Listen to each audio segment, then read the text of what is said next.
Plate দেবো গা এই পালতিরা মশলা আছে, ঠিক আছে।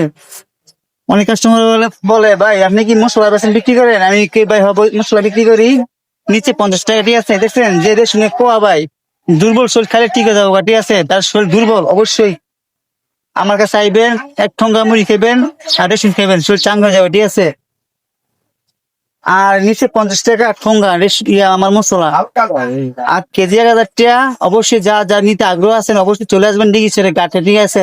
দেখা হবে আপনাদের সাথে, মিস করে না, ঠিক আছে। তার শরীর দুর্বল অবশ্যই আমার লগে দেখা করবেন, এক ঠোঙ্গা রেশনে মুড়ি খাইবেন, শরীর চাঙ্গা হয়ে যাবে। এই পালতিরা লাগাত মধ্যে রাতে 10টা বাজে থাকতো না, দেখছেন কি বড় বড় রেশনে পোয়া খাইবেন, আর শরীর হিরাইব, ঠিক আছে, করা হিরাইব। যে রেশন খাইছে ভাই হ্যাঁ বুঝছে ভাই এটা ফলাফল কি, এটা কত ছোট মুখা বুঝছেন। যে না খাইছে যে না খাই বুঝতো না এটা রহস্য এটা কি। রেশনটা খাইলে শুলে মিলে আলগা একটা এনার্জি, ঠিক আছে। খাইয়ে টেস্ট করে দেখবেন বাজনের কয়দিন, ঠিক আছে। এই আমরা হচ্ছে ঠান্ডা, ঠিক আছে। কত করে সেচ্ছা দিব গরম কইরা একটু হিরে যাবো গা, এক গেলে খাইবো আর গেলে হুয়াইবো, বুঝছেন। এর হলো চালের ফিনিক। ডিগিসের কাটে আইবেন আর চালের ফিনিকের সাথে লয়ে যাবেন। দোকানটা খোলা থাকবে রাত 11টা পর্যন্ত।